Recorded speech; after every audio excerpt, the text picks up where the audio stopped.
বন্ধুরা, আমি এখন থেকে আমার ব্লগটা আমি শুরু করলাম। আজকে বানাচ্ছি আটার লাড্ডু। তো কী কী নিয়েছি, এখানে নিয়েছি পোস্তদানা, আর এইখানে আছে তরমুজের বীজ। এই যে এগুলো আছে তরমুজের বীজ, আর আছে গোঁদ, আছে আমন্ড, আছে কাজু বাদাম, কিশমিশ, আর এই যে তরমুজের বীজ আছে। আর ওইখানে নিয়ে নিয়েছি কাপে আটা, আর এই কিছুগুলো কিশমিশ আছে, খুব বেশি কিশমিশ নেই, আর অল্পই একটু কাজু বাদাম নিয়েছি। আর এটা আছে আমার বাড়িতেই ছিল পামকিন সিডস, এটাও আমি একটু নিয়ে নেবো। তো চলুন বানিয়ে নিই। আর এইখানে আছে নারকেলের গুঁড়ো, কত সুন্দর গুঁড়োগুলো আপনাকে আমি দেখাচ্ছি, দাঁড়ান।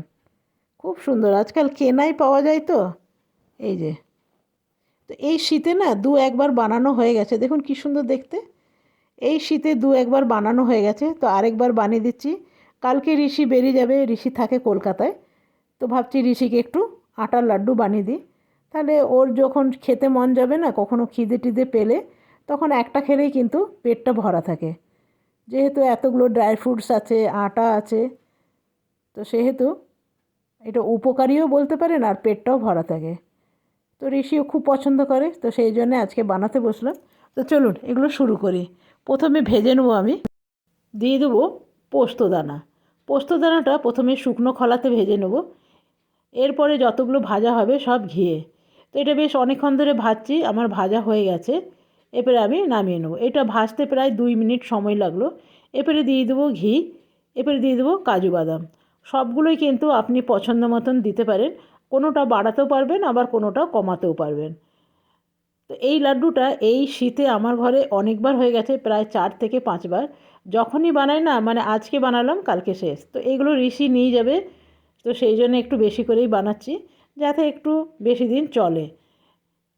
দিয়ে দেবো একটু আমন্ড, তবে আমন্ড আমার ঘরে বেশি নেই, শেষ হয়ে গেছে, বললাম না অনেকবার হয়েছে, তো অল্পই ছিল, সেটা দিয়েই বানিয়ে দিয়েছি। তবে আরও কিছু আপনি এর মধ্যে অ্যাড করতে পারবেন, ড্রাই ফ্রুটস আপনার পছন্দ মতন।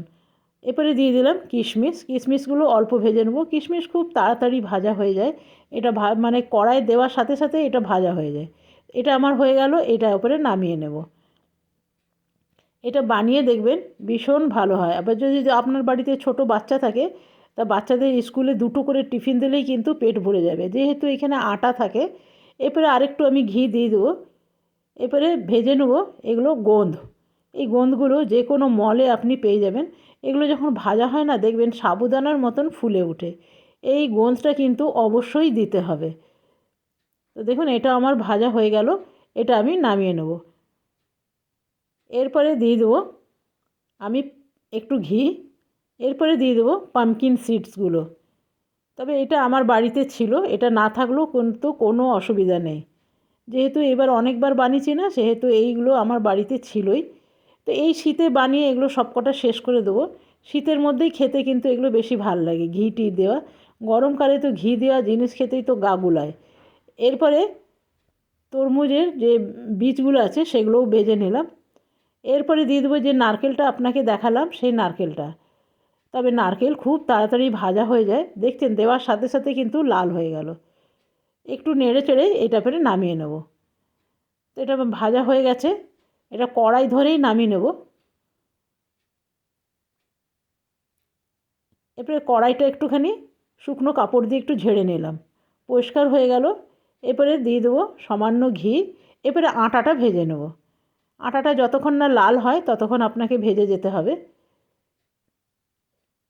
এটা 1 কাপ আটা নিয়েছি, বড় কাপের 1 কাপ। এটা ভাজা হয়ে গেল, এটাও আমি নামিয়ে নেব। এরপরে কড়াই দিয়ে দেবো জল, একটু গুড় দেবো। এখানে কতটা গুড় হবে, প্রায় 100 গ্রামের মতন গুড় আছে, এতটুকুই গুড় লাগবে, এর বেশি লাগবে না। এরপরে এই যে গোঁদগুলো আছে এগুলো একটা বাটির সাহায্যে ভেঙে নেন, খুব তাড়াতাড়ি গুঁড়ো হয়ে যায়। তো প্রথমে ভাবছি আমি এই কাজু, কিশমিশ আর আমন্ডগুলো, এগুলো ভাবছি একটু মিক্সির মধ্যে চালিয়ে নিই, তাহলে থালার মধ্যে একটু জায়গা হবে, তাহলে গোঁদগুলো ভালো করে আমি করে নিতে পারবো। তো সবগুলোই আমি দিয়ে দেবো, আর খুব মিহি করে কিন্তু পিসবো না। এখানে পামকিন সিডসগুলোও দিয়ে দিলাম।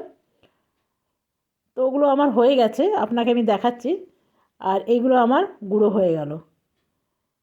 এরপরে এখানে যে আটা আছে দেখছেন, এই আটাটা ঠান্ডা হয়ে গেছে। এরপরে আমি গোন্দগুলো যেগুলো পিসলাম সেগুলো দিয়ে দেবো।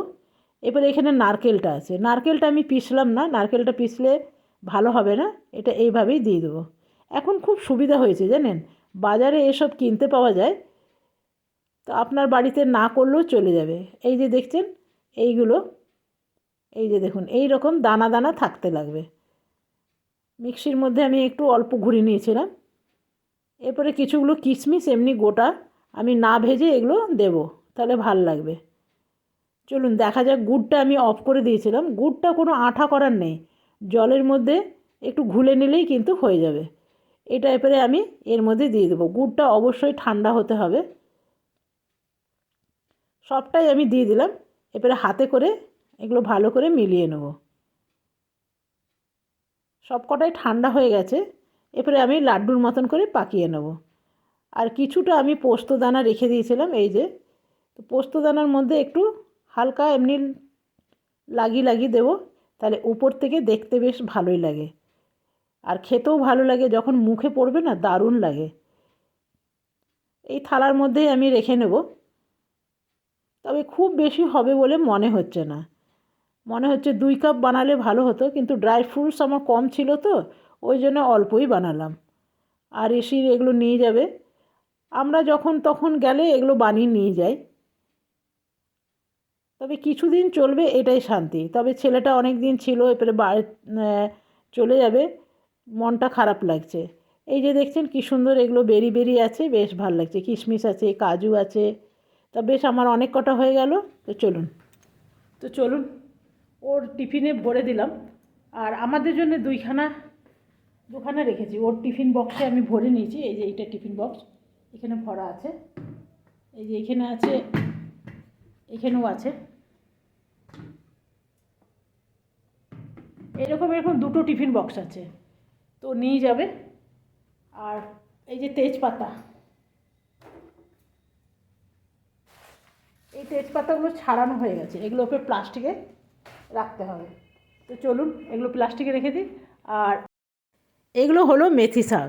মেথি শাকগুলো আমি ভালো করে ডাঁটাগুলো ছাড়িয়ে দিয়েছি, ছাড়িয়ে পাতাগুলো নিয়ে এখানে মেলে রেখেছি। বানাবো একটু ঘরের মধ্যে কাসুরি মেথি। তবে রোদে দেবেন না, রোদে দিলে কিন্তু পাতাগুলো কীরকম যেন হয়ে যায়, মানে সবুজ ভাবটা চলে যায়। তো সেই জন্য আমি বেশিরভাগ ওভেনেই বানাই। ওভেনে না বানিয়ে আপনি কড়াইয়ের মধ্যে বানালেও কিন্তু ভালোই হয়। তো দেখুন এটা আমাদের নিয়ে নিলাম, সবটা দিলাম না, অল্প অল্প করে বানাবো। এটা এবারে মাইক্রো ওভেনে দিয়ে দেবো 2 মিনিটের জন্যে। 2 মিনিট 3 মিনিটের মধ্যে হয়ে যাবে। তো চলুন এরপরে মাইক্রো ওভেনে দিয়ে দিই, দেখবেন কি সুন্দর সবুজ সবুজ হয়। তো আমি এর আগে অল্প একটু বানিয়ে রেখেছিলাম, আজকে একটু বানিয়ে নিচ্ছি। আর বাজারের কেনাগুলো আপনাকে আমি দেখাবো, দেখবেন কীরকম দেখতে যেন থাকে। আর ঘরেরগুলো কি সুন্দর সবুজ সবুজ হয়। আপনি একটু চিকেন কারিতে দিলেন, একটু মাটন কারিতে দিলেন, দারুণ সুন্দর হয়। আপনাকে এখানে দেখাই, আমি এর আগে আমি বানিয়ে রেখেছিলাম। এটা ডিপ ফ্রিজে রেখে দিই, তাহলে কিন্তু সব দিন এইরকমই মচমচে থাকে। না তো যদি বাইরে রাখেন না, তাহলে একটু নেতি নেতি যায়। তো সেই জন্য বানাবার পর ডিপ ফ্রিজে রেখে দেবেন। দেখছেন কি সুন্দর সবুজ আছে। এটা প্রায় বানিয়েছি 10-15 দিন আগে। আর এই যে দেখুন বাজারেরগুলো দেখছেন কীরকম সবুজ ভাবটা নেই বললেই চলে। আর আমার বাড়িরগুলো আমি আপনাকে একবার দেখাই, এই যে ডান্টা ফান্টা সব দিয়ে দেয় এরা। আর আমারটা দেখুন, দুটোর মধ্যে তফাৎ দেখুন। তো এরা কি করে, রোদের মধ্যে ফেলে দেয়, আর রোদের মধ্যে দিলে কিন্তু কালারটা এইরকম হবে। আর যদি আপনি মাইক্রো ওভেনে করেন তাহলে কালারটা খুব সুন্দর আসে। তা আমি একটু হাতে করে ভেঙে দিই, তাতে দেবার সময় কিন্তু সুবিধা হয়। এরকমও রাখতে পারবেন, আবার হাতে করে কিন্তু একটু এমনি গুঁড়ো করে দিতে পারবেন, তাহলে দেবার সময় আপনার আর গুঁড়ো করতে হলো না। এটা অলরেডি মাইক্রো ওভেনে শুকোনোই আছে। তো আপনারা চাইলে বাড়ির মধ্যে এইরকম মাইক্রো ওভেনে কাসুরি মেথি বানিয়ে রাখতে পারবেন। মাইক্রো ওভেন যদি না থাকে তাহলে কিন্তু আপনারা কড়াইয়ের মধ্যেও করে নিতে পারবেন। তো চলুন এগুলো আমার হয়ে গেল, এগুলো আমি দিয়ে দিই। তো বন্ধুরা, রাত 10টা বাজে, বিকেল থেকে আমার ব্লগটা শুরু করেছিলাম আপনাদের সাথে লাড্ডুটা শেয়ার করব বলে। তো এই সংসারে একটা একটা করে কাজ বাড়তেই থাকবে। এই দেখুন লাড্ডু বানালাম, লাড্ডু বানাবার পর দেখলাম মেথিগুলো সকাল থেকে এগুলো ধুয়ে শুকনো কাপড়ে একটু মেলে দিয়েছিলাম, রোদে দিইনি, রোদে দিলে না সবুজ কালারটা নষ্ট হয়ে যায়।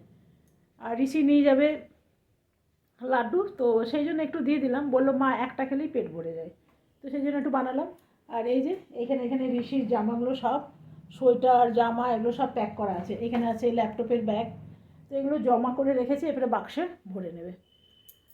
তো চলুন ওকেও একটু হেল্প করতে হবে। এই যে দেখুন এগুলো এখন আয়রন করা হয়নি, আর এই যে দেখুন আয়রনটা লাগানো আছে, তো আমাকেই বললো আয়রন করে দিতে, ও এখন জামা কাপড়গুলো সব দেখে নিচ্ছে, না তো ছেড়ে গেলে আবার ওখান থেকে কিনতে হবে। তো চলুন আর বেশি বাড়াবো না কথা, লাড্ডুটা কেমন লাগলো অবশ্যই জানাবেন। কালকে ঋষি বেরিয়ে যাবে কলকাতার জন্যে, তো চলুন বাই বাই।